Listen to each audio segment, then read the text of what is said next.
vous parler de nouveau de la maladie de Lyme et de l'appel des 100 signé par 100 médecins qui appellent les autorités à réagir pour améliorer le diagnostic de la maladie de Lyme et des maladies associées.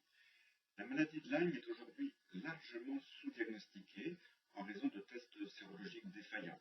Ceci a été d'ailleurs souligné dans un rapport de 2014 du Haut Conseil de la santé publique.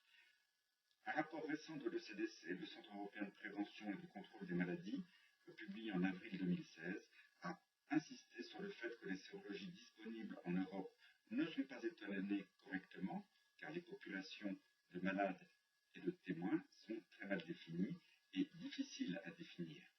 Ce rapport en conclut que les chiffres de sensibilité et de spécificité qui sont annoncés pour chaque test sont à prendre avec précaution et que les résultats doivent toujours être confrontés aux données cliniques et que la sérologie à elle seule n'est pas suffisante.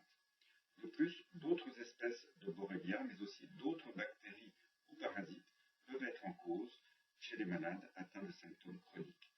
Depuis le printemps 2016, les médias ont perçu de plus en plus la détresse d'un nombre très important de malades de Lyme non diagnostiqués, rejetés par le corps médical. Et les témoignages accablants se multiplient. Pendant ce temps, la Caisse d'assurance maladie ne cesse de menacer les médecins qui soignent les malades de Lyme. Et les plaintes de la Caisse ont déjà entraîné de lourdes amendes et des suspensions d'exercice de la médecine par le Conseil de l'ordre des médecins. Ceci a déclenché chez les malades et chez les médecins une vague de protestation sans précédent qui est aujourd'hui écoutée par les pouvoirs publics. En juillet 2016, la Fédération française contre les maladies vectorielles à tiques, la FFMVT, regroupant 3 associations de malades, France Lyme, l'Impact et le Relais de Lyme, et regroupant également un collège de médecins et de chercheurs de plus en plus nombreux, a appelé les médecins à signer une pétition, l'appel des 100.